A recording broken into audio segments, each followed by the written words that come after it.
commissions? Specifically one with a huge more attack, perhaps? Paimon's just being enthusiastic. We're old friends now, she gets it. It's always a pleasure to see our two most avid adventurers again. Looking for the next challenge, I see. Actually, we do in fact have a rather urgent commission that is still open.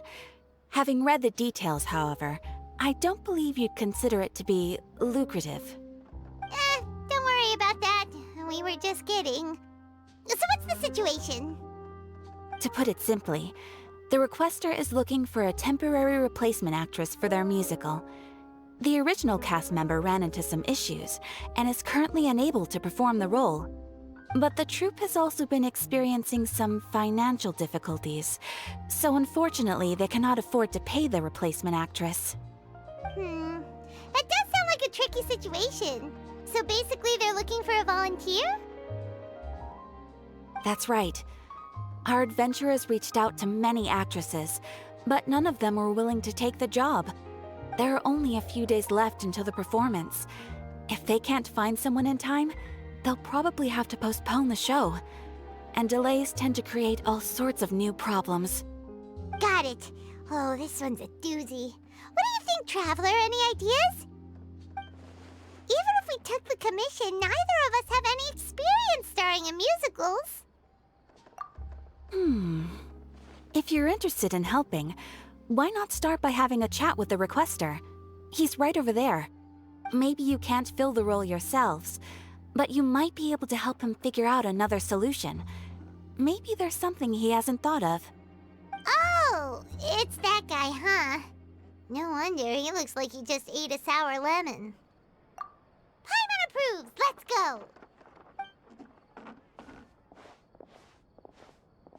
Hello there! Are you the guy looking for a new actress? Wait, I know you two! Are you really willing to act in my musical? Wow, sounds like we're pretty famous in Fontaine already. But to answer your question, neither of us have any experience in musicals. But we heard that you're in a bit of a bind, so we figured we could at least try to help you think of a solution. Ah, I see. It's okay. I knew that asking for a volunteer was a long shot. If we can't find someone to step in, we'll have no choice but to cancel the show. It would be such a shame. That's the thing. We're not some high-profile theater troupe, just a group of amateur enthusiasts. All our sets and props are very crude. We're grateful enough just to get an audience, never mind ticket fees. If we had a way to make this profitable, things might have turned out differently. But now, it looks inevitable that we'll disband. Disband? You're splitting up the troupe? Oh, I guess the lady at the Adventurers Guild didn't tell you? Yeah, this is supposed to be our final show together as a troupe. One last show. And after that, we go our separate ways. So we were really hoping to end on a high note. Nobody wants things to just fizzle out. Not after all the time and effort we've invested into it. Yeah, the leading lady, in fact. She's been dealing with a chronic illness ever since childhood, and unfortunately, it flared up again recently. It really drains all her energy, so she's in no state to perform. The show just won't be the same without her. But for everyone else's sake, I still hope we can find a way to hold the performance on schedule. Got it. We have a clearer picture now. Let's see if we can come up with any ideas. What if we sponsored the show? Traveler, how much more are you carrying? Please, there's no need to go that far. I wouldn't feel right asking such a huge favor, and I can't promise that we'd ever be able to pay you back. Good point. If the actress just goes through the motions for the Mora, that's not exactly rescuing the show. We should find someone who will put on the best performance possible. Oh, wait! What about... you know who? That's how you know we're the best of partners. Anyway, she should have all the free time in the world right now.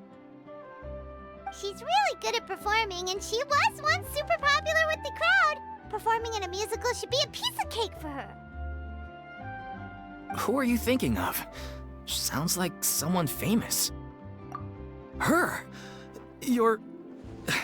That was a joke, right? Nope. Paimon doesn't actually know if she's performed on stage before, but Paimon's pretty confident that she'd be really good at it. You're not wrong there. She has actually performed in a number of big-name shows before. They were one of the reasons she was so popular. But even if she's no longer the Hydro Archon, it's not like she's suddenly a commoner. She's still an idol to many people in Fontaine, including myself. I just think Lady Furina might feel a bit out of place in an amateur troupe like ours. Well, yes, but... Huh. Fair enough. I mean, if she was actually willing to, then of course I'd be honored to have Lady Furina star in our show. I'm sure the rest of the troupe would be delighted too. I'm sure everyone in our troupe has probably dreamt of performing on stage with her one day. Of course, it all depends on whether she's interested. She might consider this opportunity beneath her. No point in stressing about that. We'll only know if we ask her. And besides, things are different now. There's no reason for her to be all high and mighty anymore. Thank you for your help. I guess I'll just stay here and wait for the good news. Good luck. Wait, where does Furina actually live nowadays? She used to live in luxury at the Palais Mermonia, but she's, moved out, right? As it happens, I have her current address here. I can provide it to you. Woo! When did you get here? I came over when things were starting to sound more promising. I thought I should be at the ready in case my assistance is needed.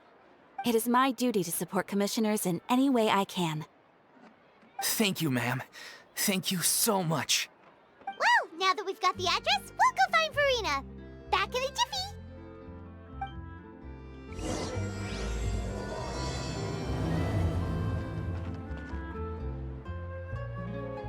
I can't believe they're seriously asking Lady Furina. Seems a little over the top. Try not to worry. May I pour you a glass of water?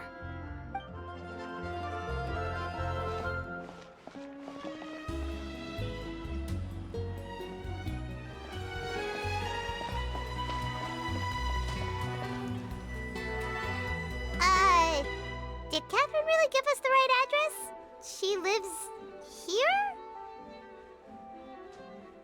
Not that there's anything wrong with this place, it's just, a bit of a step down from the Palais Mermonia.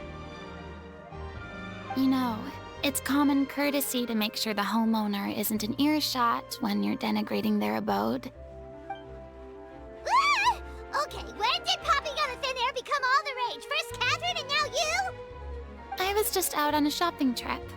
I ran out of macaroni, so I went to grab a few more bags. I used to have a much wider range of choices when it came to food, but now I'm finding that simple, traditional home cooking can be quite delicious too. Not at all. As long as you have different kinds of sauces in, you can have macaroni and tomato sauce one week, macaroni and bolognese the next. Oh, sounds like you're really struggling to cope. How rude! Questioning my cooking skills. The audacity! It's not like I have a very eventful life these days. Actually, I barely leave the house. So I don't see how it's unusual that my meals are a little simpler now too. Besides, I'm sure I could master dishes like la lettre faucilor or blubber profiteroles in no time, if I felt so inclined. Ah, there it is. You don't know how to cook. Not yet, maybe, but... Anyway, what are you even doing here? I do hope you didn't come here just to ogle at my fall from grace. Let me first be clear that I'm not taking guests at this time. So if you're just here to clown around, then please be on your way. Shoo! Sorry! We're sorry! Please don't be mad! Yeah, exactly! What the Traveler said! Paimon wasn't trying to make fun of you. Hang on a sec, you weren't exactly holding back either. My help? Well, maybe you're forgetting that I'm no longer the mighty Hydro Archon. I don't even have a vision, you know. Don't worry, it's nothing that serious. It's just very specific, and you're the one with the power to help! Oh? Well, if that's the case, then fine.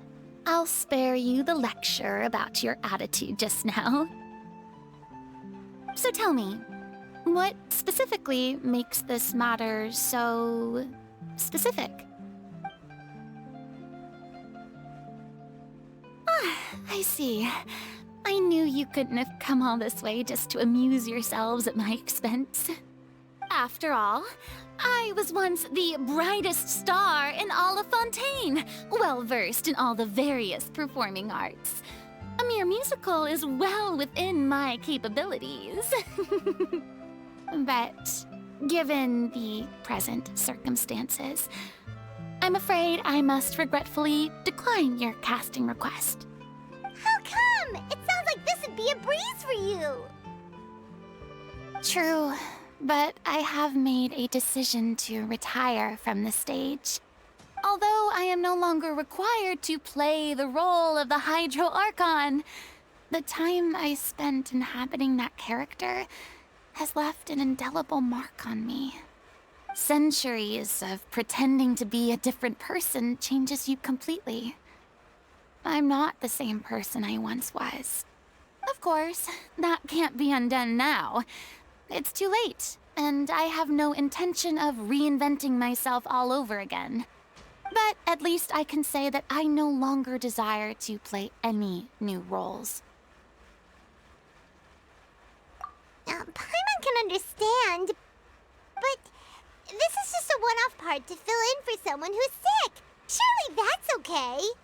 Whether it's a one-off or not, it's a boundary that I've committed to no longer cross. If I make an exception to the rule now, I'm just leaving a back door for myself, which would be the same as not having a boundary in the first place. So I'm not going to perform, and that is that. Okay, guess there's no convincing you. Well, is there anything else we can do to help out the troupe? Otherwise, they'll just have to disband without any fanfare.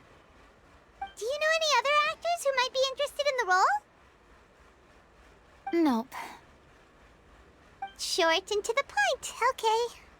I've never been great at maintaining relationships. Besides, anyone I've ever worked with probably couldn't wait to get rid of me.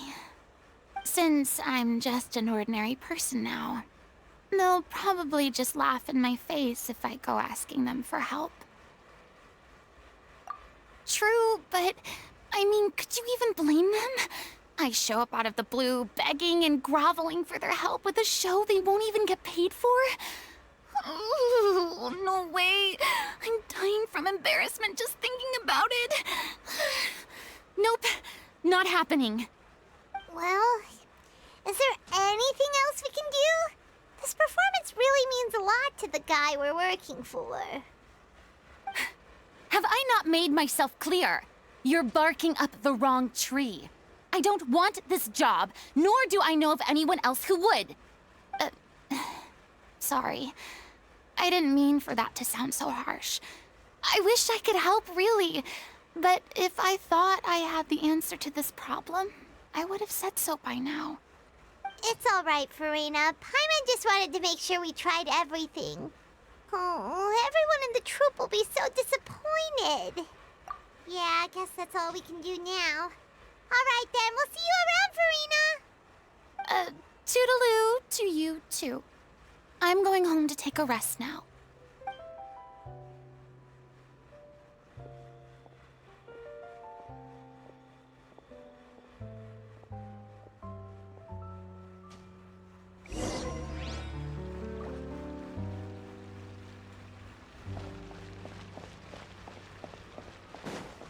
It's too bad, but we have to respect Furina's decision. Maybe the thought of performing brings up too many painful memories now. Huh? What's going on? Are they arguing?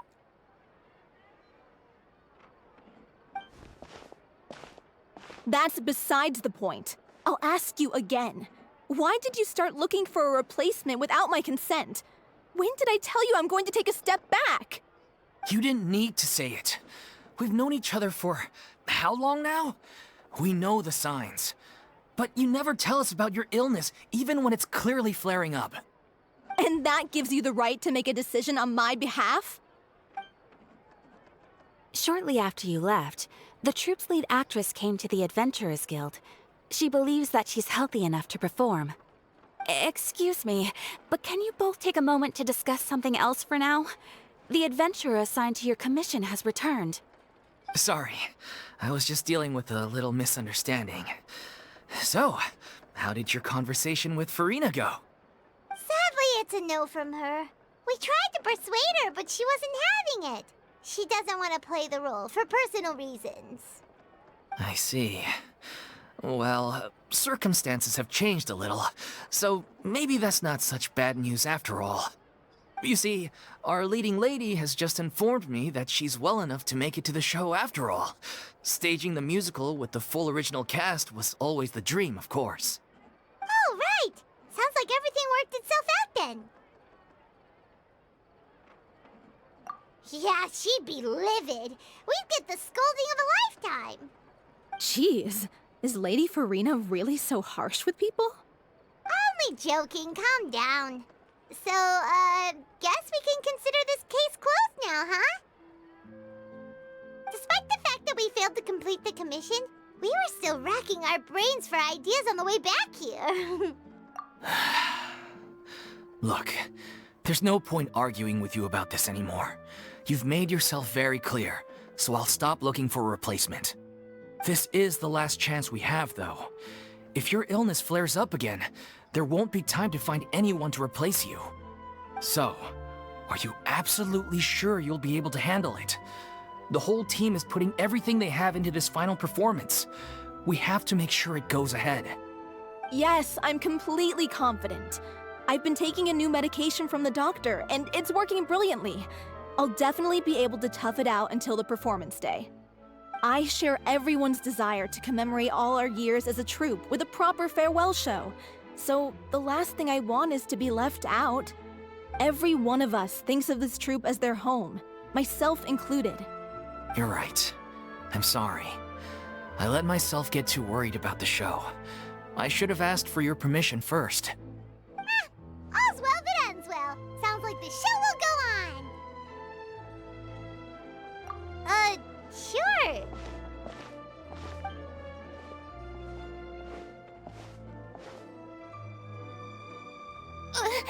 Hey, how did you... I was just passing by because I realized I forgot a couple of items on my shopping list. All right, I'm coming. No need to drag me.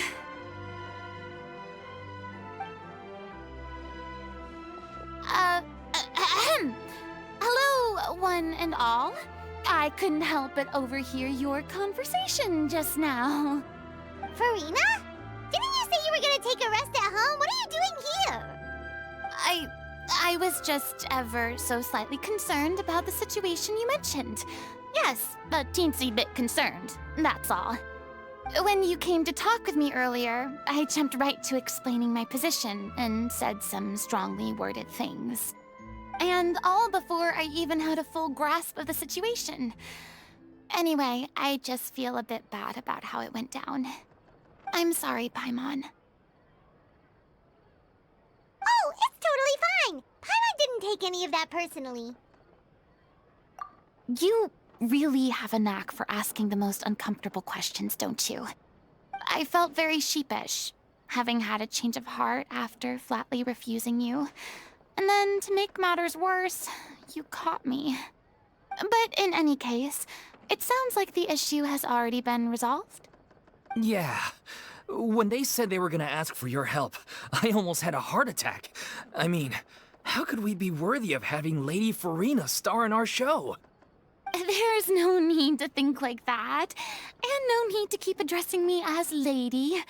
Just Furina is fine. I was wondering, if this troupe is so important to all of you, why does it have to disband? If the difficulties are purely financial, then there must be a solution. You could put the shows on pause while you look for a sponsor, for instance. Everyone seems so devoted to the troupe. I'm sure if you keep chipping away, you'll find a way through. We all want to believe that, but some things are just beyond our control. Everything's been going downhill ever since we lost our director. She was the heart and soul of our troupe. She kept us going. Her name was O'Reilly, and she was the founder as well as the artistic director of our troupe. And tragically, she was a victim in this serial disappearances case. What? That's actually how I recognized these two. It was all thanks to their efforts that the true culprit was brought to justice. But still, no sentence can bring our director back to us.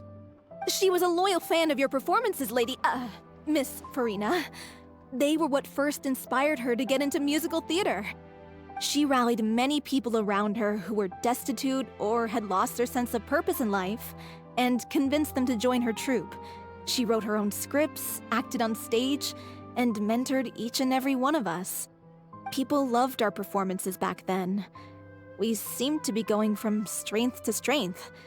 Things were really looking up for us. And then disaster struck. Yeah. After that, the entire troupe fell into disarray.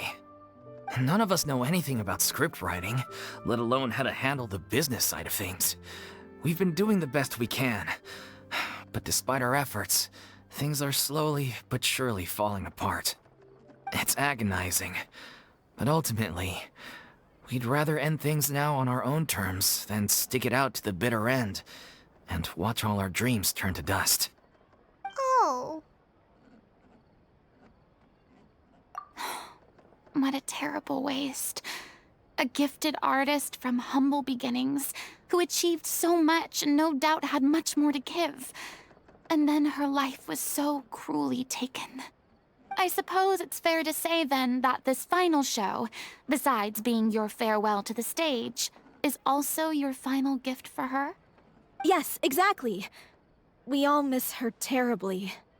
Well, good thing I followed the Traveler here. After hearing this tragic tale, I can no longer stand by and do nothing. Furina. I know what you're thinking, but I by no means plan to cross the boundary I've set for myself.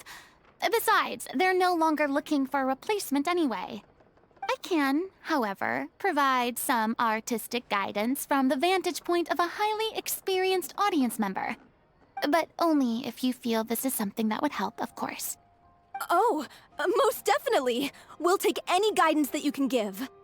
We unfortunately don't have any budget for a consultant, though. Will that be a problem? I don't need any compensation. All I'd ask in return, if you're willing, is that you tell me some more about the life and work of your late director. Something I've begun to realize since my departure from the Opera Epiclese is that there's a lot you don't see when you observe everything from on high. The law only judges criminal behavior and does not weigh human emotion. The court's verdict can settle the question of criminal liability, but what about all the unresolved emotions of the parties involved? What happens to them? An interesting answer. But if you ask me, I think all emotion shall ultimately return home to the heart and slowly settle with the passage of time. Take, par exemple, how this troupe pines for their late director. Things such as this I have never witnessed before, and so I should like to observe, perchance to understand. Huh. Still a fan of your old dramatic monologues then, huh? You just want to get back in on the action, don't you? No. This is a completely different situation. Pearls before swine. The name's not Swine, it's Paimon! Would you be willing to join me? Come on, take a break from adventuring to listen to a story. Thank you all so much. Our director was a huge fan of Miss Furina's performances, as of course we all are. All right, follow me. We'll go to our usual practice space. Please excuse the size. it's a little on the smaller side.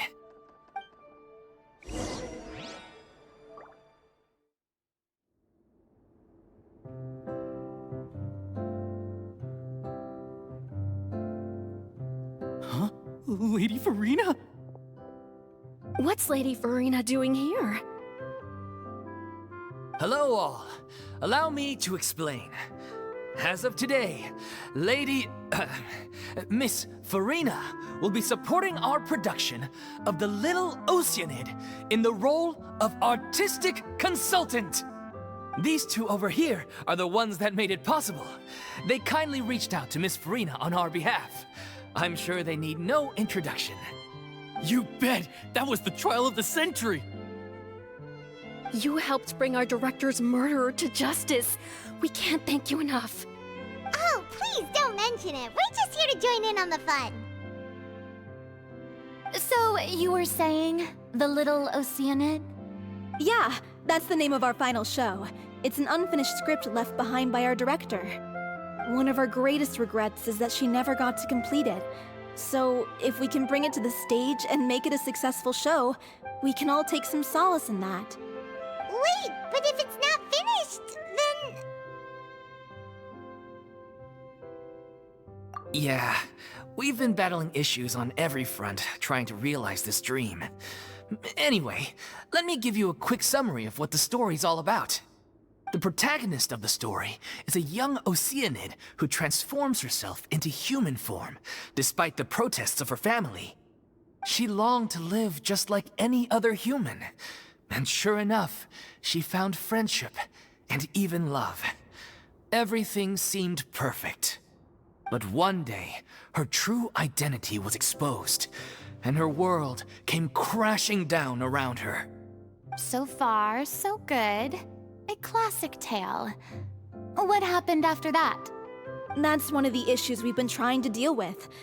Unfortunately, this was as far as the director got with her script. We need a proper ending so we can bring this musical to the stage.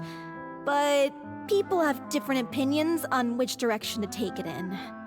We still haven't decided between a happy ending or a true-to-life tragedy. By true to life, you mean the director's sudden disappearance? Yeah, like they say, truth is stranger than fiction. But then there's the question of whether we really want to use the stage to pass our raw pain onto the audience. Exactly. A lot of the time, people come to watch a show just hoping for some light entertainment. We have to consider their emotional stake in this, not just our own. And one last thing. We're still waiting on confirmation from two of our main actors. The first is Paulo, who plays the protagonist's lover. He's locked himself away to focus on writing an ending for the script, but the deadline's passed and we still haven't heard from him. The other is Villemont, who plays the main antagonist. He took the director's death pretty hard. Hasn't set foot in the city since. He did write to us, promising that he'll be there for the final performance, but we haven't seen or heard from him since. So we're not really sure what to make of that. Huh. Although, now that we have Miss Furina helping us, maybe we should take the opportunity to get everyone back together. What opportunity? What do you mean? Maybe you're unaware, but your name has always been like a rallying cry for us. Our director was constantly singing your praises. All of us look up to you as a role model. Oh, stop! You're making me all flustered. Although, not in a bad way. I suspect the reason they're dragging their feet is that they have their doubts about whether the show will really go ahead, considering all the issues you've been facing. But one by one, all the obstacles are being removed. Now is the time to rally the troops. Makes sense. Okay, priority number 1, let's check in with Paulo and see where he's at with the ending. He went back to Poisson a few days ago. Said that staying in a friend's home might help him to relax and escape the feeling of isolation. I thought the last thing his friend would want right now would be to take visitors, given that Poisson was flooded not too long ago. But I guess it's the opposite. A friend in need and all that. Yeah, maybe he could use some company. Poisson. Nothing. I suppose my presence will be indispensable if we are to restore his faith in the show. So, allons-y.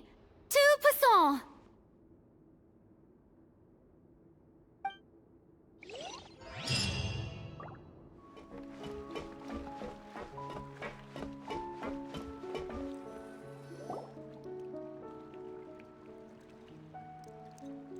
If I remember correctly, this is where he's staying. Who is it? It's me. Is the script ready? You came all the way here for that? All right. Forget that for now. Just come on out. We've got some great news. Nice try. Look, just give me some time, okay? I'm just wrapping up this last part of the script. I'll be out once I'm done. Okay then. Looking forward to your masterpiece. So, as expected, he's missed the deadline. The ending is one of the most important parts of the show. Even once he's done, it isn't final until we've all had the chance to read through and make sure we agree on it. Someone told me they'd just seen you in Poisson. I assumed it was a case of mistaken identity, but sure enough, here you are. And Furina, too. I was wondering if we might run into her. So, you're here for Paolo? Looks like he could be a while, so feel free to take a stroll around town in the meantime. I've made all the arrangements already. Oh, it's okay.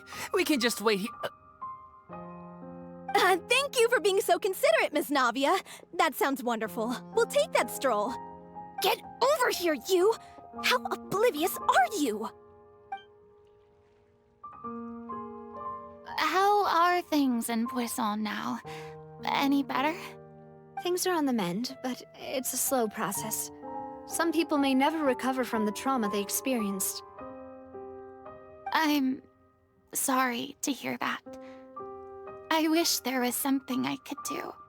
Please, must our conversations take such a depressing turn every time we meet? We all have painful memories, but we don't have to let them cloud everything we do. And if you're trying to make a new start, perhaps it's best if you don't bring up the past all the time. Thank you for your words of comfort. You make a very good point. But for now, at least, I think I should stay with the way I'm feeling for a while longer. It's okay. These things take time. Moving on from a painful experience is easier said than done. Which brings me to why I'm here. I thought you should probably know that not everyone here is ready to forgive and forget after the Hydro Archon's inaction in the face of catastrophe. To avoid upsetting the peace, I told the townspeople that everyone here is a member of the theater troupe, and that you are just an actress playing the role of Furina. It's not a perfect solution, but hopefully it means you won't have to lie low while you're here. That's so thoughtful of you, Navia. Well, what do you expect? I am the courageous and considerate president of Spina di Rosula, after all, like my father before me. Anyway, that was all. Look after her now.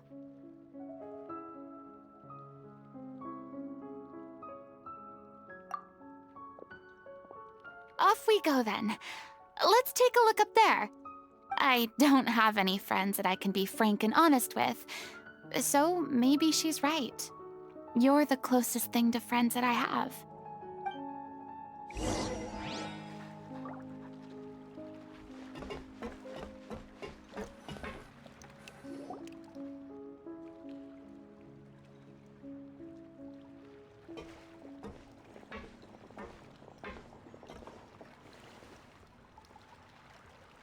I'm so grateful that Miss Navia was so understanding. To be perfectly honest, I didn't know if I was ready to meet her. It's always easiest to just run away from your problems. But that never fixes anything. You can't get around the obstacles without facing them. So that's why you were nervous when they brought up Poisson. Yeah, I'd be lying if I said I wasn't scared of coming back here. Still, I felt it was something I had to do. As I was saying before, I want to see for myself the things that I never could in the past. I'd be overjoyed if the people here could find it in their hearts to forgive me. But they're more likely to unleash a tirade of vitriol against me, which, of course, I completely understand and accept. Yeah, I can tell people are watching me.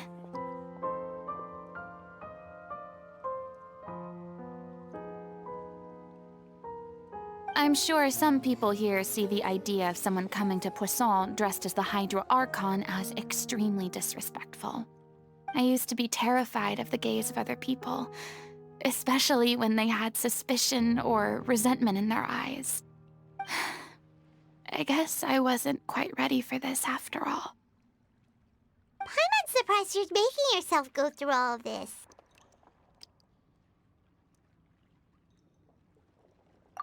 I can't let myself see only the things I want to see. How would that make me any different from before? Look! There seems to be a crowd gathering over there. Probably time we made a move. How about we check out Spina di Rasula's ship? We should have a view of the whole of Poisson from there.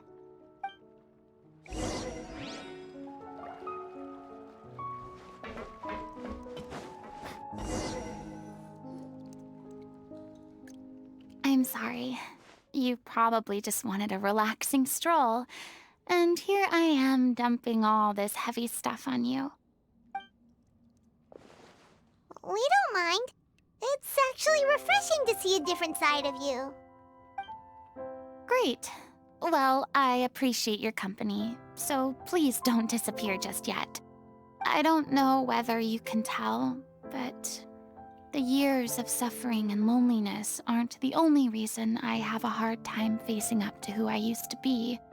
As I stand here by the ship, I can't get the images of the rising water out of my mind. One after another, people were taken by the water. All those treasured lives and memories washed out of existence in an instant. They thought their god would protect them. They had absolute faith that when disaster struck, a divine power would save them from harm. And all the while, I played my part to perfection to convince them that was true. But then the floodwaters finally came, and the Hydro Archon did nothing. You shouldn't look at it like that. You were only doing your duty. I've had to go through so many moments like that for the sake of protecting the truth. As time went on, it got harder and harder to bear, and I became more lonely and isolated. Eventually, I realized I had nothing left except the truth. I became terrified of completely failing in my task, and was haunted by the thought of being left all alone, weeping on my throne. Fortunately, we were able to avoid the worst-case scenario thanks to the help of heroic individuals such as yourselves. Everyone rose to their responsibilities, and I finally regained my freedom. But on some level, freedom also means no longer being needed. I have no further use to people. Paimon would have never imagined you'd see it that way. A reward? I guess so. And back then, I didn't even dare to dream about having someone to confide in. I was scared of someone recognizing me for who I truly was, and exposing the secret I swore to protect. Believe in the Furina you see on stage. She is the one you can trust. I had to keep all my feelings, all my curiosity about life to myself. No one could be allowed to know. That's what I really meant when I said I'm no good at maintaining relationships. So that's where you were coming from. Paimon totally thought you were just a bit of a diva at heart. Could you please get off my case? I don't know what's gotten into you today. I'm making an effort here. You could at least try to do the same. I do. I once had nothing but the truth, and now I'm finally free to live my own life again. And even though I have no idea where I'm going right now, at least the choice is in my hands. All right, it's about time to head back. Paulo should have finished the ending by now. Sure. Okay, let's head back and check it out.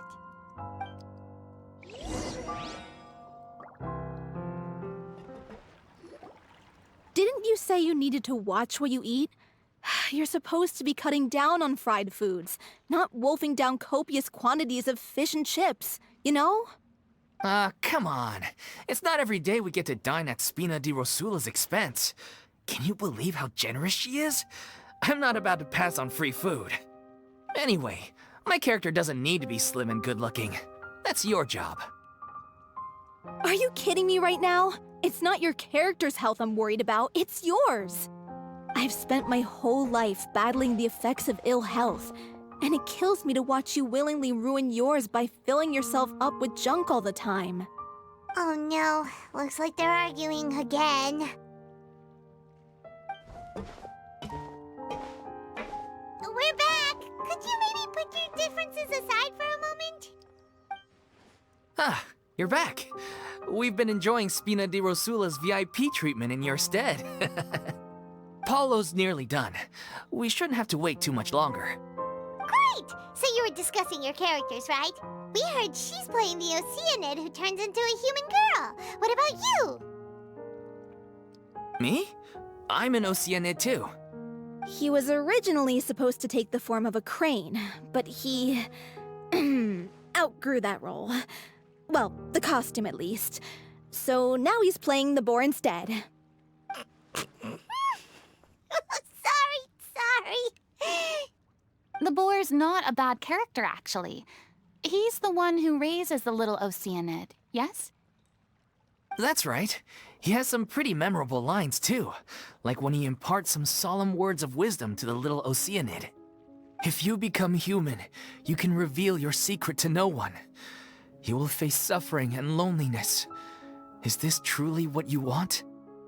Wait, that sounds kind of familiar. It's the most important line in the whole script. I think it's a symbolic statement about our director's life and legacy. She kept quiet about all the trials and tribulations she faced in running our troupe, allowing us to devote ourselves fully to performing. It was only after she was gone that we realized how tough her job really was. You mentioned earlier that the troupe is like your home. Yeah. I was born with an incurable illness, and once my family found out it couldn't be treated, they decided they didn't want me anymore. I spent some years taking whatever work I could find and trying to manage my illness with various medicines. But whenever I had a bad flare-up, I'd be lying in an alleyway for days at a time. It was like that until the director found me one day. She told me I had a great voice and asked if I was interested in studying singing from her. I said yes. She took me under her wing, taught me to both sing and act, helped me find Mora for my meds, took care of me when my condition decided to flare up. I know it was all a huge burden on her. She sounds like a really incredible person. She really was. She gave everything she had to her troupe and the people in it. All of us were so proud to call her our director. I was a lost child too when she found me. As the child of a murderer, my parents weren't around when I was little, so I got sent to an orphanage. The other kids were always picking fights with me. They'd say things like, "Come on, you must be pretty tough if you're the son of a murderer." It was just to taunt me, though. I was an easy target, and they knew it. One day, I got beaten up so bad that I just couldn't take it anymore. So I ran away. I lost all faith in humanity by that point. Thought the whole world was out to get me. Let me guess. Fortunately, the next person you ran into was the director. Yeah. For the first time in my life, I was somewhere I felt safe.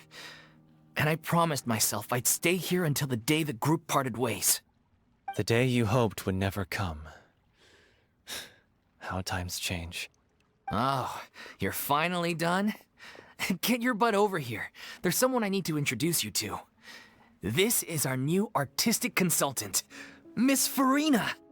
Furina? The Furina? Oh my god, how did you manage to wrangle that? Please, the honor is all mine.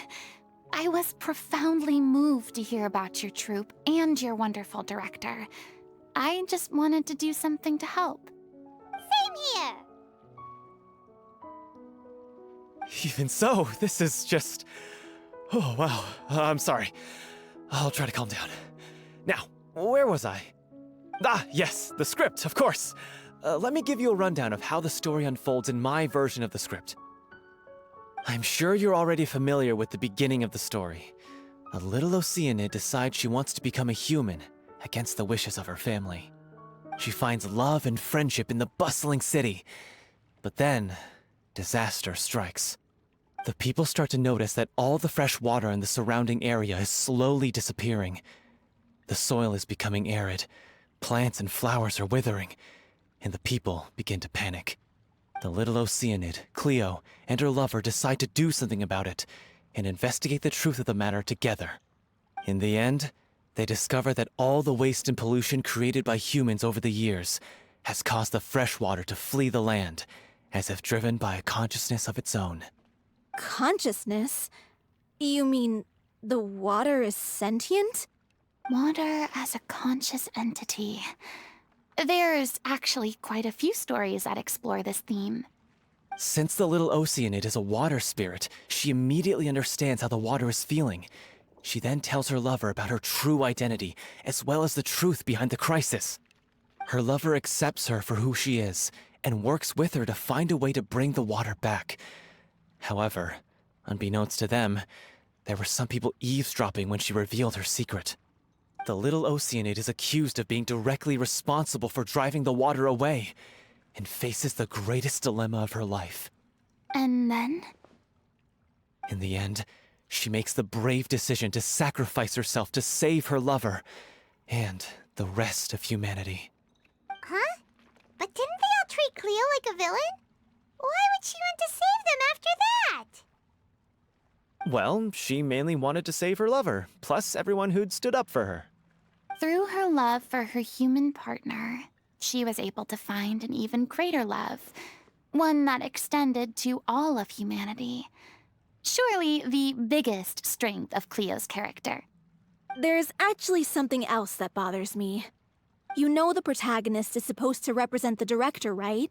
And she never had the chance to become a hero in our world. If we're serious about dedicating this show to her memory, we should make the ending as true to life as possible. What about if the little Oceanid is hounded to death by people who hate her, her lover makes sure her secret never gets out, and humanity continues down the path to extinction? That sounds like too cruel of an ending to me, and perhaps a little irresponsible to present to the audience. That ending would be a perfect mirror to Director Aureli's death, both arbitrary and meaningless. On the day when she went missing, Director Aureli had instructed us all, somewhat out of the blue, to leave the court of Fontaine and wait for her outside the city. We waited and waited at the rendezvous point, but she never came. By the time we returned to the city, she disappeared without a trace. We looked for her. The Gardamex looked for her, but she was nowhere to be found. Increasingly, all the signs seemed to point to her being the latest victim in the serial disappearances case. The director was the kindest soul in the world, yet she was senselessly sacrificed for the sake of a so-called experiment by someone who had nothing to do with her at all. But doesn't the way she suddenly told you to leave the city suggest that maybe she had some sense of what was about to happen? It almost seems as if she was moving you to safety. I've been trying to follow up on that ever since, but all my efforts so far have turned up nothing. Villemont might know something, but he won't open up to me. Villemont? The one who's playing the role of the villain? Yeah. He's been overwhelmed by grief. I think the director's death hit him hardest of all. Grief? Guilt, more like. Also, I have a hard time imagining that anyone took it harder than me. Because, well, speaking of the play being true to life, I was deeply, madly in love with Aurelie. What? You kept that one quiet. It's time to be upfront with you all. No more keeping secrets from each other. We'll never be able to agree on the ending if we can't be honest about how we feel. I did tell her how I felt once, but she turned me down pretty much straight away. She said that we were all like brothers and sisters to her, and she'd never considered us as potential romantic partners. Not that it came as a shock or anything. It was what I was expecting to hear. So I told her I'd always be there for the troupe, and I'd always be there for her. I said, maybe one day in the future, when everyone's settled into their own lives and on the up and up, and managing the troupe no longer required her constant attention, well, maybe then she could reconsider what she really wanted in her life. And now, that day will never come. Oh, Paulo. So if I'm the one writing this ending, then I'm gonna make sure it does right by Aurelie. I won't let anyone get in the way of that. In that case, you have to straighten things out with Villemont once and for all, face to face. We've all had our differences of opinion over the ending, but those two have never seen eye to eye on anything. One of them has to compromise if we're ever going to reach a final decision. Well, if that's where we're at, looks like it's time to go visit Villemont. Are you ready to face the truth? Honestly, I'm slightly terrified. But for the sake of our final performance, I'll do whatever it takes. Funny you should ask, though. You really do get what I'm going through right now. I certainly do. Come on, everyone. Allons-y!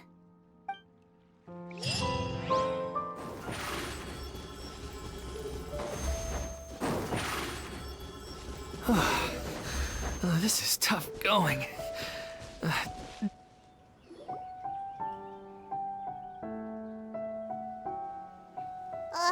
if this journey wasn't tough enough already without a roadblock. Don't worry. We should all be fine with the Traveler here. We don't need to take a detour. Wait, why are you all looking at me? You're not seriously expecting me to fight, are you? We're just curious, that's all. I don't think anyone's ever seen Furina in a fight before. Yeah, but don't you remember why? The Hydro Archon willingly gave up all her powers so it could be converted into Indemnitium. Miss Furina said so herself. Precisely! And I'm not even the Hydro Archon anymore, so all my power is gone anyway. As much as it pains me, unfortunately, I should just stay put. I'm more like a damsel in distress more than anything. That sounded so smug. Ugh, secondhand embarrassment is unbearable. C'est la vie, indeed. Alas, I am forced to watch on helplessly as a more brave and seasoned adventurer than I swoops in to save the day. Aw, too bad. I was so pumped to feast my eyes on fight mode Furina. Sorry to leave all the heavy lifting to you. Don't worry, piece of cake.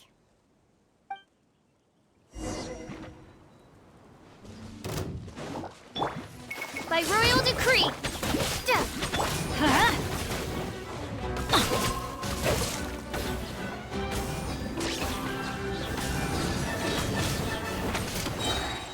Midnight Phantasmagoria.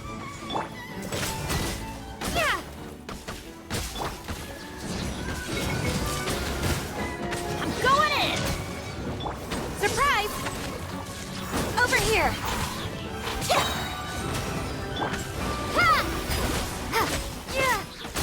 Bravo! Good show! You certainly live up to your reputation. Yeah, thank you.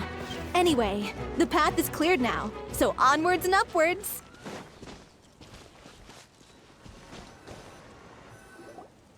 Vilma, are you there? Huh? Oh, it's you guys. Wait, what's Lady Furina doing here? I can explain. We've been rounding up the whole troupe. We now have everyone except you. So, you think knowing the truth about the director's disappearance will help you write an ending to the script that pleases everyone? I care just as much as everyone else about making the Little Oceanid a success. That's why I wanted to wait until after the show. If I open this can of worms now, I just don't want to make things difficult between us. We're supposed to be a unit when we're on stage. Vilma, avoiding the truth will not help anyone. Unless you mean to suggest that Aurelie's death had something to do with you.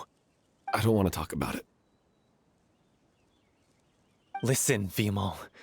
I used to think that my love for Aurelie was a point of shame. I never brought it up to anyone. But now, I've made up my mind to put it all on the table. I'm prepared to face everything, to sacrifice everything for the sake of the show. The Little Oceanid cannot be complete unless we do justice to Aurelie on an emotional level. This is why people think of you as not being the smart one. As you all know already, the troupe was kept afloat not from ticket sales, but donations from the audience. Of course, that was nowhere near enough. We took on side jobs when we weren't performing, but even then, the troupe's financial situation was pretty dire. So, anyway, one day after a show, a merchant came to me and offered us a huge sponsorship. In return, we just had to provide the audience with their drinks during performances. It seemed like a win-win, so I said yes to it on the spot without consulting the director. It was only when the merchant came to deliver the goods that I realized the drink in question was synth. Isn't that the drink paddled by the culprit behind the serial disappearances case? I freaked out when I saw the boxes. And I told the director everything right away. She was completely shocked as well. But she didn't reprimand me for making the decision without consulting her. Instead, she contacted the merchant and stated that the troupe could not agree to this collaboration. The merchant was furious, berated us for going back on our word, and threatened to sue us for damages. The amount was astronomical. There was no way we'd be able to pay. And then? I was going to sort it on my own, but the director stopped me. She said that this was an issue for the whole troupe, and it wasn't my fault.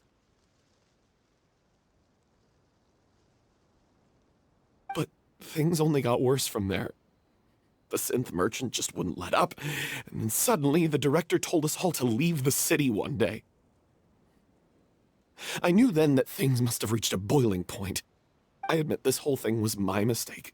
I didn't dare to tell any of you the truth back then, and after the director disappeared, I was even more afraid to say anything. Yeah, I got Aurelie killed. There, I said it. Happy now? Hey, don't say that. You traitor!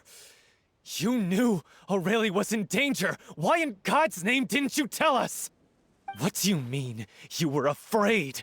This was a life and death situation. We could have saved her! How could you be so stupid? Please, try not to get too worked up.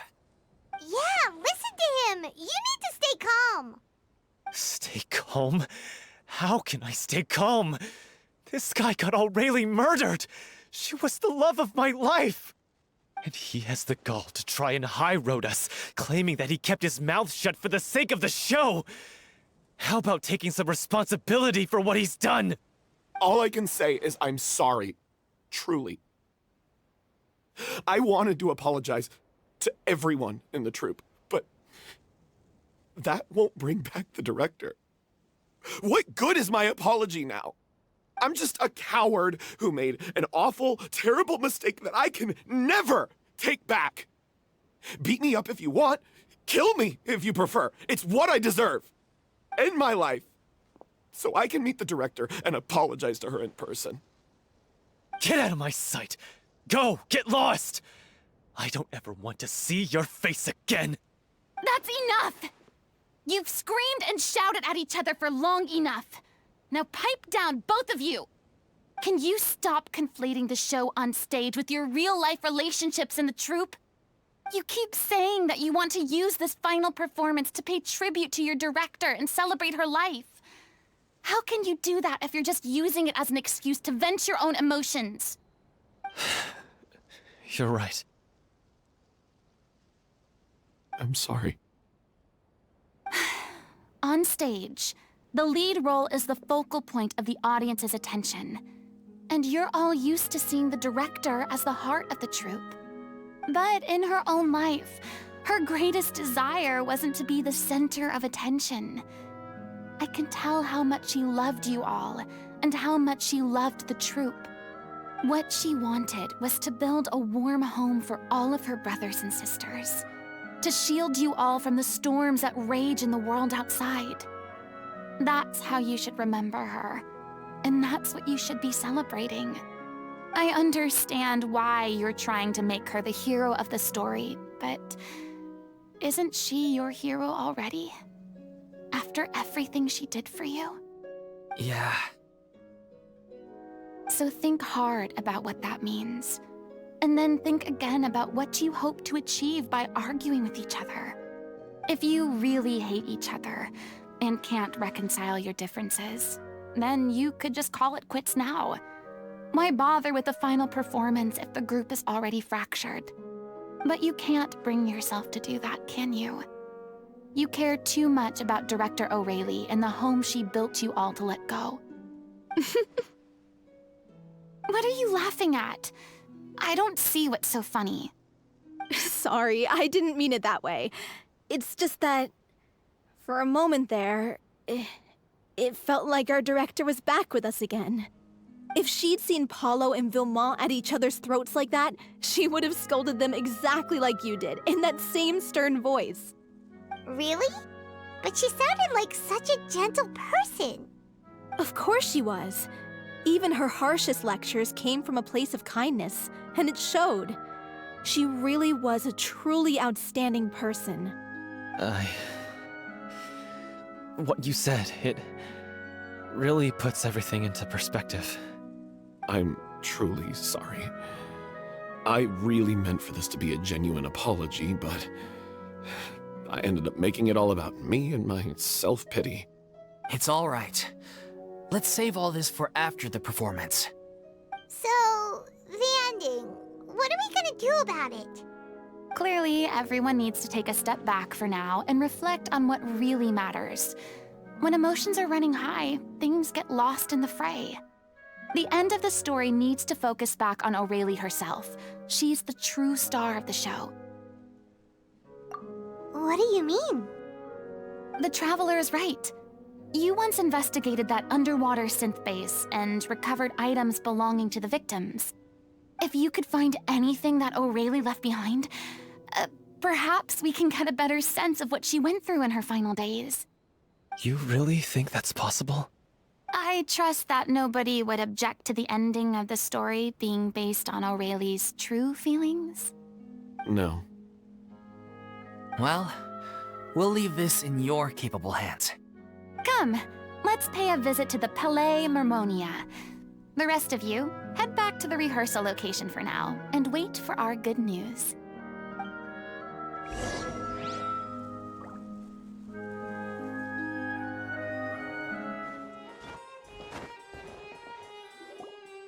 You want to review some recovered items connected to victims of the serial disappearances case? But, that case has been closed for quite a while now. Still, since you were the ones who discovered and submitted the evidence in the first place, you don't actually have to submit an application. Okay, please hold on. I'll have someone dig them out.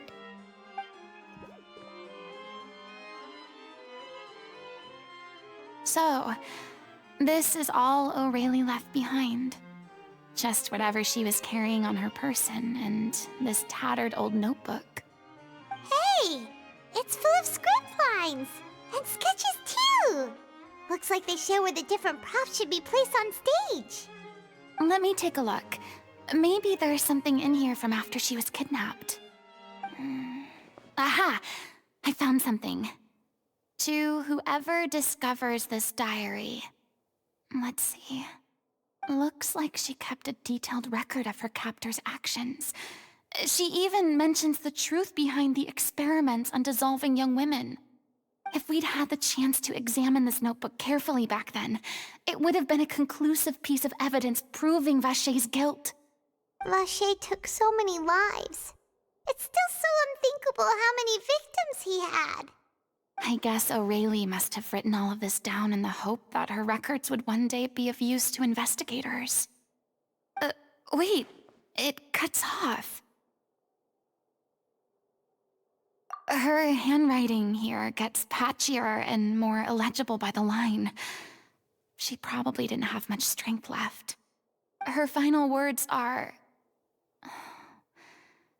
I'll let you read them for yourselves.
She was so terrified.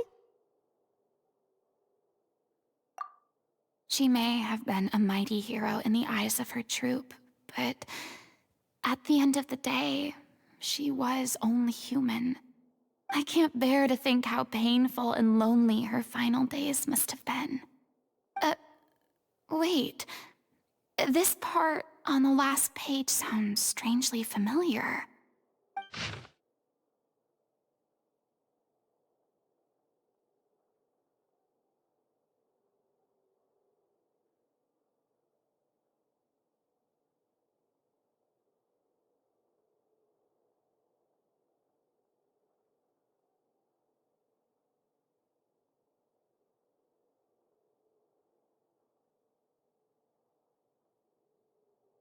If you become human, you can reveal your secret to no one. You will face suffering and loneliness. Is this still what you want? Isn't that the most important line in the Little Oceanid? Because I am an older sister to them. Oh. So she didn't regret her decision. Even as she sat in silence, waiting for death to come. I'm sure this is what the troop would have hoped to hear as well. She had their utmost trust, admiration, and love, and she truly deserved it.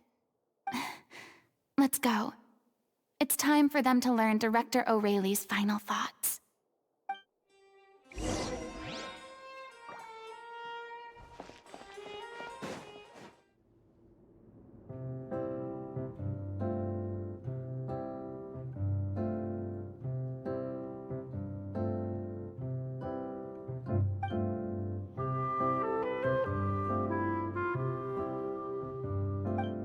She deserves a hero's farewell.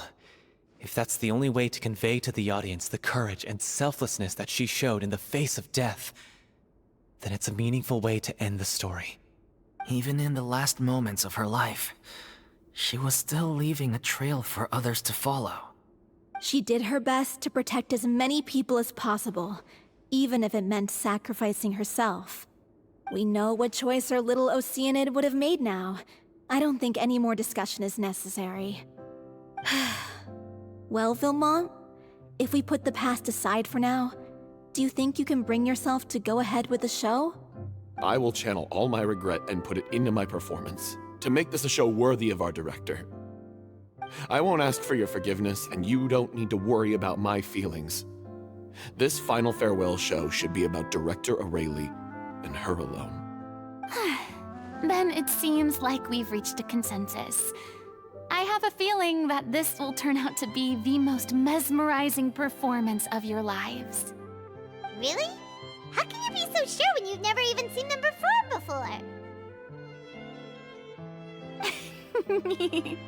Don't underestimate my experience. After watching a countless number of musicals, I've learned one important thing. If you want to move the audience with your music, you must fully commit and immerse yourself in your role, pouring all your emotion into your performance.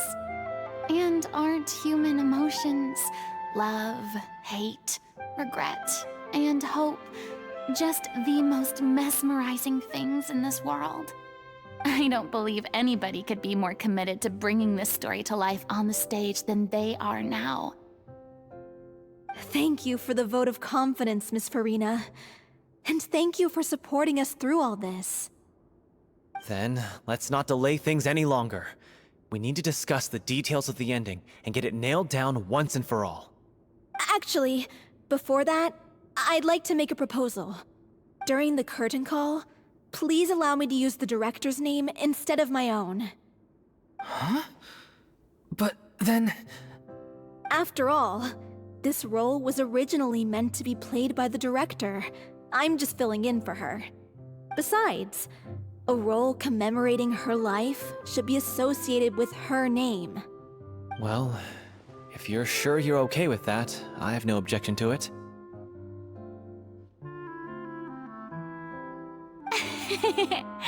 Now we're talking like a serious acting troupe. All right, I'll leave you to fine-tune your musical while I go and procure a stage. Procure a stage? Oh, it's okay. Our usual place doesn't need a reservation. That place? Oh, don't be silly. For an extraordinary show, we need an extraordinary stage. By which I, of course, mean the Opera Epiclese. Whoa, wait, what? No. That's never going to work. It's far too fancy for the likes of us. What are you afraid of? Surely you don't think that Aurelie's story is unworthy of the grandest stage in Fontaine. No, that's not what I meant. It is supposed to be your grand finale, right? I have no problem with it then. How about the rest of you?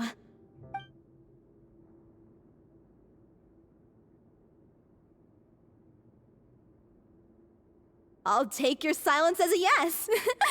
Thank you for giving us this opportunity. It really is a dream come true. Well, then don't disappoint me. If you mess this up, it'll reflect poorly on me too. Come on, we'll need to get the go-ahead from Nervilette. I know just where to find him.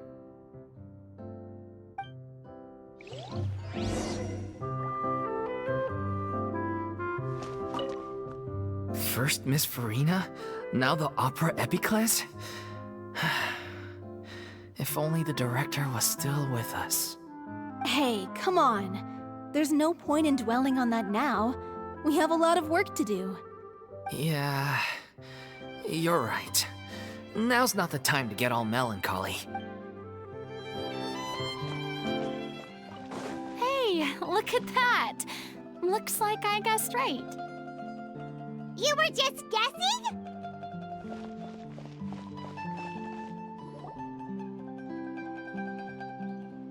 you'd be here.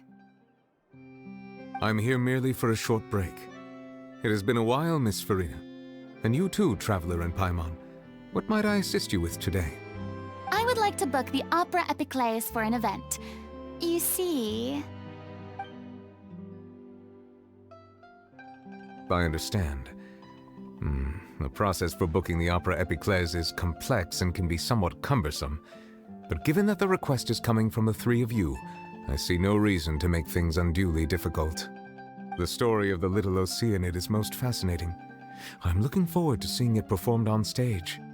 I will say, however, that I am surprised to see your passion for the performing arts rekindled after all that has happened. Huh? What do you mean? Do I look excited? Yes, and this is the first time that I've seen you like this since your departure from deityhood. At first, I just felt bad about rejecting them, so I wanted to learn a little bit more about their situation. But one thing led to another, and... well, here we are. In the past, we sat in our high chairs in the court, giving our opinions on isolated cases, all while knowing very little about the human stories behind each and every one. Maybe it's because I finally become an ordinary person and gained my freedom, but I've developed a great sense of curiosity about their lives. I am truly delighted to see you find a new lease on life. Now that you've regained some confidence, have you had any thoughts regarding a return to the stage? Why would you suddenly ask a question like that? Well, if the Little Oceanid turns out to be a great success, it will no doubt become a classic. Many theater companies are certain to add it to their repertoire. The experiences and decisions of the protagonist Cleo are all modeled after your own. Naturally, this makes you eminently suited to playing the leading role.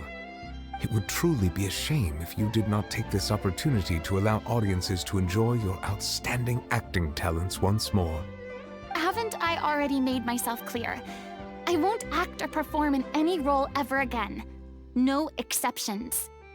Nor do I think it is any great shame. There is no lack of fine actors or inspirational stories, either on or off the stage. This experience is a case in point. I feel like I've learned a lot, and it has already been well worth the price of admission. I must admit, though, I'm a little envious. They're quite fortunate to be able to bid farewell to their past in such a magnificent manner. I see. Well, I'm glad to learn that you have found a role to play that you enjoy, be it on the stage or not. I sincerely hope the show will serve as the grandest of finales. I will have my staff book the date and mail the relevant paperwork to the troupe once the details are confirmed. Thanks, Nervalette. You are very welcome.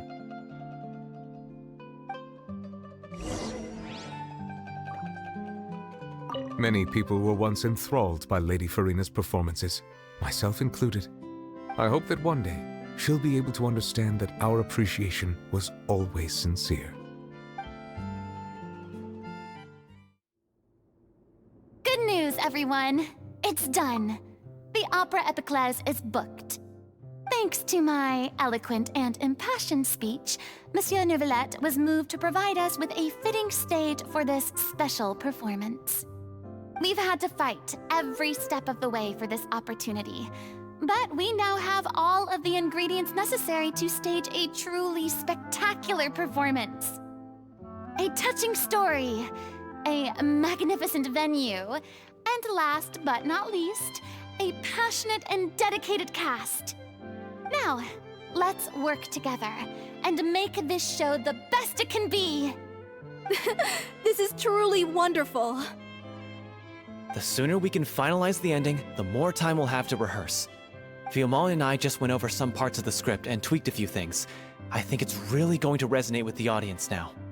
Wow, you two had a constructive conversation? That's great! Communication is vital to any good performance.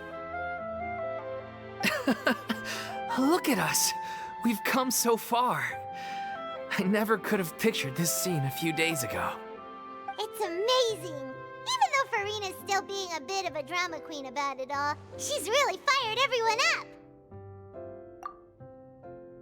Please feel free to give us any comments or suggestions you have.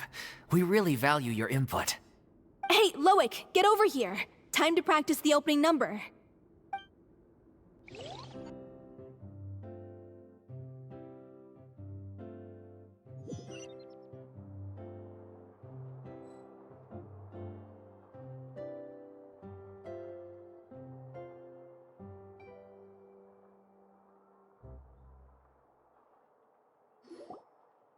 Cursed Cleo. She stole the waters of life from us. She's a fraud, and she must pay for her crimes. This has nothing to do with her. The ignorance and hatred of our people is to blame. How can we hope to win back the water's favor if we don't change our ways? This guy could be useful. Take him hostage. If Cleo wants him back, she'll have to show herself. Leave this place, oh little Oceanid, and never, ever look back!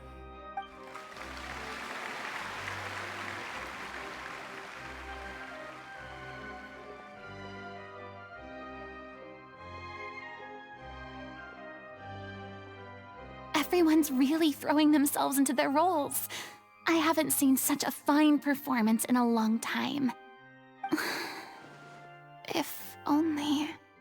What should we do? It's almost time for her to take the stage! Why? Why does it have to be now? Hey, what's going on? You're due on stage any second now. Oh no, not again. But why? What about your new meds? Did they stop working? They've been getting less and less effective over time.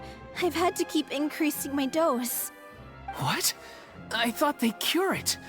So they were only managing your symptoms?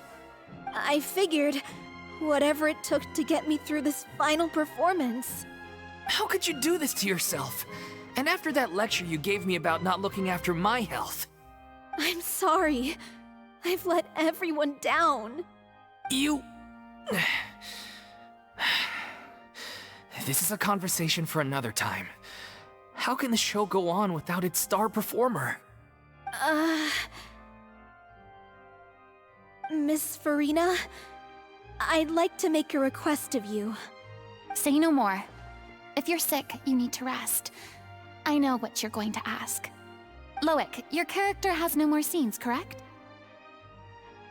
Oh, yeah. I think my scenes are all done. Although, I do have one more line. But I guess another guy in the troupe with a similar voice register could take it. Why? Please take Delphi back to her place to rest. I'll sing the finale. From the sublime to the ridiculous. After all that, everything's come full circle. Thank you, Miss Furina. I'm so sorry to put you in this position after everything you said. Never mind. What's done is done. It's really my own fault for getting in too deep. No one likes regrets, myself included. Leave it to me. I've watched you rehearse so many times that I've learned Cleo's part by heart. I do not doubt your acting skills, but please allow me to ask just one more question. After all, this show is dedicated to the life and legacy of our director. What, in your opinion, is the reason Cleo shines so brightly?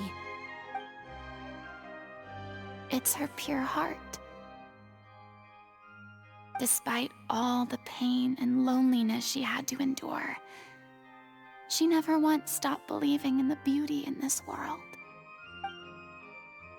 Well said. I leave Director O'Reilly in your hands.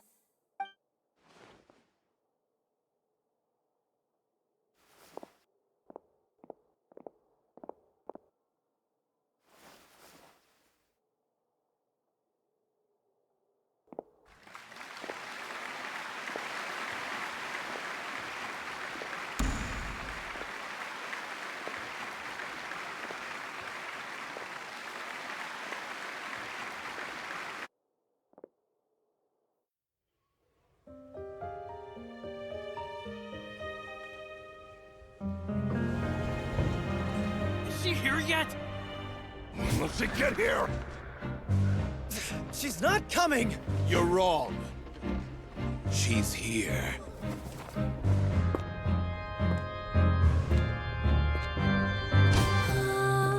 Si je pouvais vivre dans l'eau, le monde serait-il plus beau? Me pardonneras-tu, ô chère mère? L'eau dans son courant fait danser nos vies, et la cité elle nourrit, ainsi que toi, mon doux amour. But what about your wish? My wish.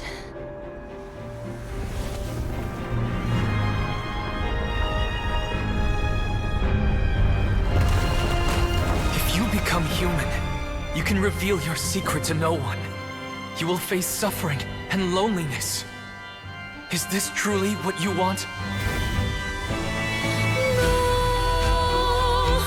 Le grand amour ne suffit pas, seul un adieu fleurira. C'est notre histoire de vie, douce et amère. Moi, je suis, serai toujours là, à voir le monde et sa beauté, et ça ne changera jamais, jamais.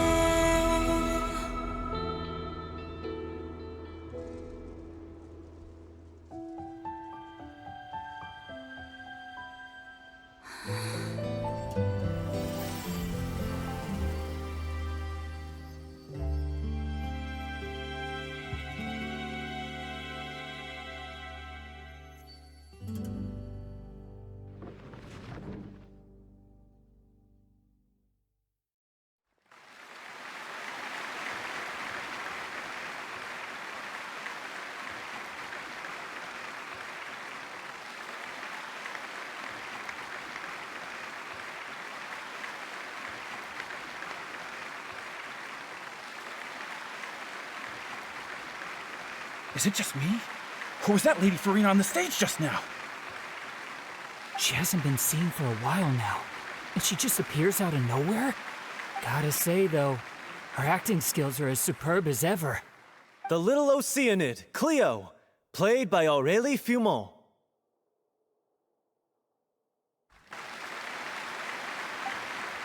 Wait, that's not her name. What's going on? I don't know, maybe it's just a doppelganger. I've spent a lot of time out of the spotlight, and they didn't use my name during the curtain call either. Hopefully, not too many people recognized me. It's too bad that I had to break the one clear rule I'd managed to make for myself, even if I had no choice. Still, I have to admit that, despite everything, it felt good to be back on the stage again. Finally, we would like to give a special thanks to our artistic consultant and event coordinator, Miss Furina. Hey, that's not what we agreed on! Oh, so it was Furina after all. She's back! Honestly, what is he doing? He should have run that by me first. All right, calm down, don't be mad. This was a group decision. We just didn't want your contributions to go unacknowledged. After all, it's been the rule in Fontaine since ancient times that everyone's work, visible or invisible, is equally deserving of recognition. Yes, I know the rule, but it should still be applied on a case-by-case basis. I wasn't ready for this yet. It's no big deal. What's the worst that could happen? Oh, yeah? Well, since you think it's so easy, you can sign them for me. This is a great chat and all, but can we talk about that crazy thing that happened during the show? It nearly gave Paimon a heart attack. Paimon flew over to where she was supposed to be and was about to drop the prop vision and then suddenly, a real one popped out of thin air! Oh, that. I've got no idea what happened there either. But hey, it worked pretty well, didn't it? I'll bet the audience has never seen such a realistic prop. Wait, what about Dolphy? I wonder how she's doing. Oh, let's go check on her as soon as we finish clearing the stage. Yes. Plus, she'll definitely want to hear how the end of the show went. If nothing else, we can safely say that we accomplished what we set out to do.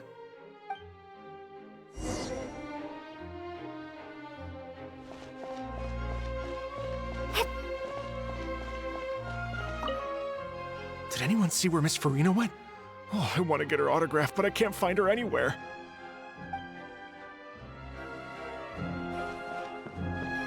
I thought Cleo's actress sang very well. Why did they swap her out at the end? I don't know. Maybe that's just how it was scripted.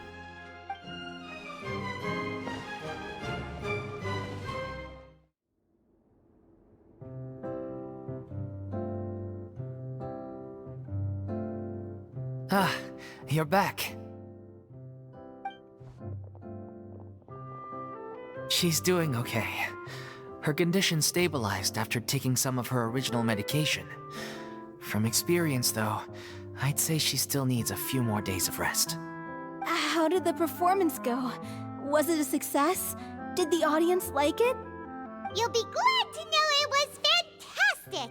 Also, you're not gonna believe what happened while Furina was on the stage. You'll probably be able to read all about it in the Steambird first thing tomorrow morning. That's wonderful. I'm so sorry I failed to see it through to the end. I guess I was wrong to try and tough it out to begin with. No, don't worry about it. Like they told me after announcing my name during the curtain call, everyone's work deserves recognition. Even though you couldn't see it through to the final scene, the audience was very impressed by your performance. It's safe to say that you made your mark on this memorial show. Well, one way or another, we did it. I've had bad luck ever since I was born, so I never expect things to go smoothly in life. I'm just happy to know that we went out on a high note.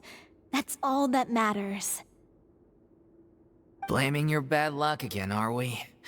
Maybe if you didn't push yourself past your limits so much, your illness wouldn't be flaring up all the time. Oh, don't you start. I don't have the energy to argue with you right now. Aw, you two clearly care a lot about each other. I don't know what you're talking about.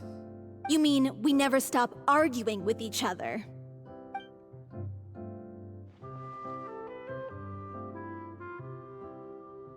So, any plans for the next step? After the brilliant performance you put on, the reputation of your troupe is sure to spread through Fontaine like wildfire. You won't have to disband if you don't want to. You could capitalize on the rave reviews and license out the Little Oceanid to the bigger theater troupes out there. That would do wonders for your financial situation. No, we should still disband. Yeah, it's what we all agreed to. After all that's happened, I should give you guys some space. But maybe our paths will cross again one day. Hey, don't just walk off! I still want to keep performing, so I might join another troupe. After watching Miss Furina's performance, I think I'm starting to understand our director's infatuation with musicals. You should do it. It suits you. I'd originally hoped to keep performing too, but I don't know if my health will allow me to. Oh, so now you finally got your priorities in order. I guess I'll hold off until you've properly recovered as well. What about you, Miss Furina? Any future plans? Well, frankly, I think a return to obscurity is no longer an option for me. I'm sure a slew of consultancy requests will hound me wherever I go, until I finally acquiesce. You rather sealed my fate there with your special thanks at the end of the show. Sorry. It's quite all right. No need to apologize. What I meant to say is that this whole experience has shown me that perhaps I'm not as averse to a return to the stage as I'd previously imagined. Maybe Nervilette was right.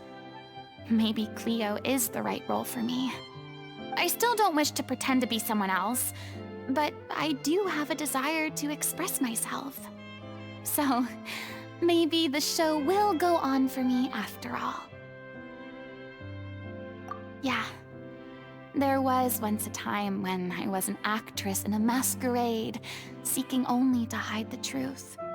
But from now on, I want to spend my time learning real stories about real people and how they touch the lives of others around them. I want to watch them blossom and wither, see them refined on the page, retold on the stage, and remembered long into the future. I'm sure this is what captivated director O'Reilly as well. Sounds like you're ready to stop running from your true calling. The more you get out into the world, the more you'll discover what a fascinating place it is. Then it's a deal. If a vision is a gift from the gods, then I should do my best to honor it.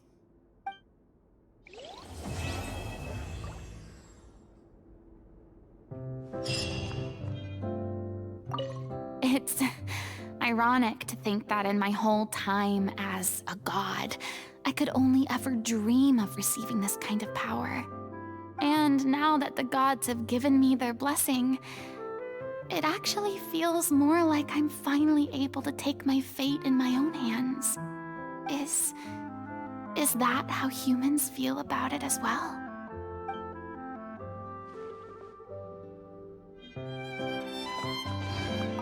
I'm just finishing packing up. As soon as I'm done, thanks to all your help, the show was more perfect, but most of all, I want to thank you for giving me the chance to finally...